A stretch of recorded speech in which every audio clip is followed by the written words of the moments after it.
What's up, dude? I want to start this video off by apologizing to everybody who was trying to keep these steak cuts a secret. I mean, you can't be that mad at me. People were gonna find out eventually. Today, I'm gonna share with you my 3 favorite underrated steaks. Now let's go! The first underrated cut I'm gonna share with you today is called a Denver steak. This is a cut that comes from just below the shoulder blade, and it's also referred to as the chuck underblade steak. You may have seen these at some point in the form of boneless short ribs because that is a different name for the same exact cut. And while most of the chuck cuts are from heavily used muscles that require slow cooking or braising, the Denver steak is actually a little bit more tender, so you can cook it just like a regular steak if you want. As you can see, the marbling is really good, which just makes for some really flavorful and juicy steaks. The second cut I'm going to talk about today is one of my personal favorites. It's a chuck eye steak, aka the poor man's ribeye. The chuck eye comes from the upper shoulder or chuck primal of the cow. The cut is a continuation of the ribeye muscle that extends up into the cow's shoulder. It has almost as much flavor and tenderness as a regular ribeye, except you can sometimes find it for half the price, which is why it's such a sought after cut. It really is a great deal. And one of the main reasons you don't see a lot of chuck eyes available at the supermarket is because there's only a few per cow, so they run out really quick. If you ever see one, just buy it right away. Our third and final steak is probably one of the most unknown steaks out there. It's called a Newport Steak. And essentially what this is just a slice of tri-tip that comes from the bottom sirloin of a cow's hind quarter. As the story goes, the Newport Steak was created by a guy named Jack Ubaldi. He was an Italian immigrant who owned a butcher shop in New York's Greenwich Village. So all the way back in 1947, Mr. Ubaldi wanted to sell his customers some lesser known cuts of beef. And he didn't want to just call it tri-tip, so he had to come up with a catchier name. And he came up with this by looking at a pack of Newport cigarettes and noticing that the logo was the same shape of a tri-tip, a triangle. And so right then and there, he named it Newport Steak, and it became popular and stuck. Another name for this steak that's popular in California is called a Santa Maria steak, same cut as well. If you ask me, tri-tip was already underrated, so making a steak out of it is just a good move. Now to cook these steaks up, I first lightly oiled them, and I'm hitting them with a mixture of salt, pepper, and garlic powder right now. The chuck eye here, as well as the Denver steak, I'm gonna cook outside on the grill, which is definitely gonna be the preferred method for this Denver steak. The chuck eye could go outside on the grill, could go indoor in a pan, whatever you fancy. And this Newport steak here, I'm gonna pan fry, just to give us a little bit of a new angle. But of course, you can cook them how you want. If you want to slow cook these, the Denver is definitely going to be your first choice. You could even slow cook the chuck eye, although I would recommend just cooking it like a steak. The Newport, you definitely want to just cook like a steak. I don't think it would be as good braised. Now, before we cook these steaks, let me introduce today's sponsor. Porter Road is an online butcher shop that delivers high quality meat directly to your door. They offer a wide variety of dry-aged beef, pork, and chicken, and what I think really sets this company apart is their rare butcher's cuts, which is what I based this whole video around. All animals are humanely pasture raised here in the United States with no added hormones or antibiotics. They also maintain strong and healthy relationships with their farmers. Personally, just knowing that the meat I'm eating has been pasture raised brings me a lot of peace of mind. Their meat is also dry aged to produce the best flavor and quality possible. Another thing that I think really sets Porter Road apart is they have some really skilled butchers working for them. They dry age whole cows, and then they practice whole animal seam butchery so we can get these amazing cuts like the Denver, like the Newport, like the chuck eye. I also got a piece of beef belly from them, which I am super excited to cook. It looks really good. I'm gonna braise it. They also provide a whole lot of flexibility when it comes to purchasing meat. So if you want to just get individual items, you can do that. If you want to sign up for a subscription service, you can do that as well. And when you do place an order, you're gonna notice your steaks arrive fresh, not frozen. And look, I'm in Austin, Texas, so it's really hot outside. These steaks arrived really cold. There was no problems with shipping. Overall, I've been really impressed with Porter Road. The choices, the flavor, the quality, the shipping, it's just been an outstanding service. Make sure to click the link down in the description to save 15% off your first order from Porter Road. Now let's go cook these steaks. I started by putting the chuck eye and the Denver steak out on the grill and giving them a really good sear. And my goal here is just to get that smoky, delicious grilled flavor without burning them too much. A little charring is fine, but if they're completely black, that is going to change the flavor in a way that's just not ideal for me. And it only took about 2 or 3 minutes of searing to get the crust on those steaks right where I wanted them to be, at which point it was time to give them a flip and then give them the exact same treatment on the other side. I also just took a little bit of time to sear and grill the edges of the steak as they were quite thick, and if I didn't do that, I'd just be missing out on some good crust, which essentially is flavor on the outside. And once I was happy with the way my steaks looked, I moved them over to the indirect side heat of the grill and popped a lid on it so they could smoke away at a lower temp. And once they reached an internal temp of 125 degrees Fahrenheit, I just gave them one more quick flash on the hot coals and then put them over to rest. To cook the Newport steak, I heated up one of my favorite carbon steel pans and then put in some neutral oil. I then carefully laid in my steak away from me so the oil wouldn't splash and burned me and put a little pressure on the steak with my fingers to make sure it had a good contact to the pan. And after about 2 minutes of cooking, I had a really incredible sear and crust, so I went ahead and flipped it over to perform the same treatment on the other side. At which point I removed the steak from the pan so it can have a rest while I prepare the aromatics and butter for basting. I'll start by first turning down the heat of the pan to low before adding in my butter and garlic. And once the butter is foaming, you can put your steak back in before tilting that pan back and beginning to baste, which is one of my favorite things on earth to do. And one pro tip I can leave you with here today is that when you're basting, your steak is gonna carry overcook much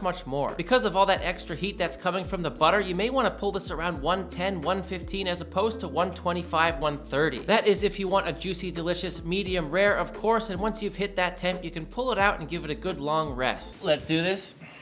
Okay. Hell yeah. Marcus, hand me the chuck eye. Let's see if he knows which one. You did. Good job. Grabbed it with my grubbers. Oh my gosh. So everything should be medium rare. Still got it. Woo! Wow, that looks really good. Why is it so wobbly? Because it's tender. Look at that. Look at that jiggle. You ready to try this thing, Marcus? Hell yeah. This thing looks dope. My God, this looks so good. Okay, cheers. Like an accordion of meat.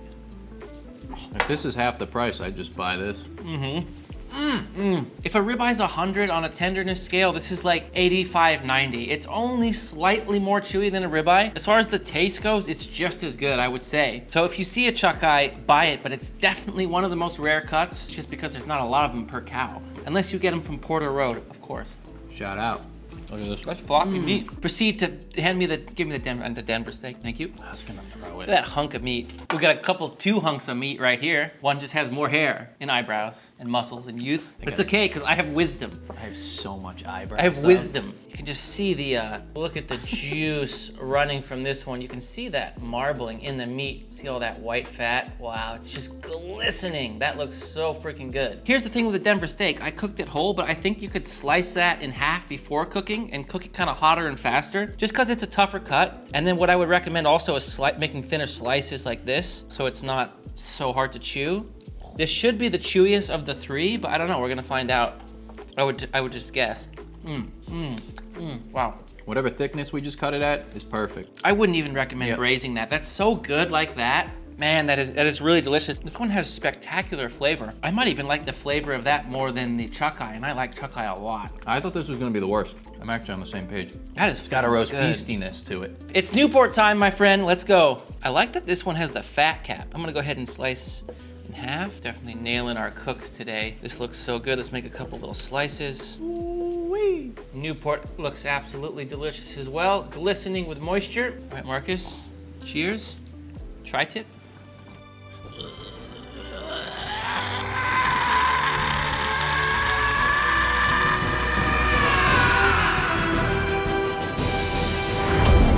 Also just very delicious. A lot of flavor on this one, I noticed. This one you're getting the butter, the garlic, and the thyme as well. Beautiful. The Newport has the added fattiness in it, the flavor of the fat, which is also really good. Like this doesn't feel like, oh, I'm sacrificing, like I bought a cheaper one. Like these are all great. I think it's funny that people just kind of stick to like New Yorks and ribeyes and filet mignons. Like those three, it seems like are the most popular, and I don't know why, because there is so much more to this whole world of beef, and it's damn tasty. If you can save money and get one of these, like I've had countless New York strips that are so much tougher than this.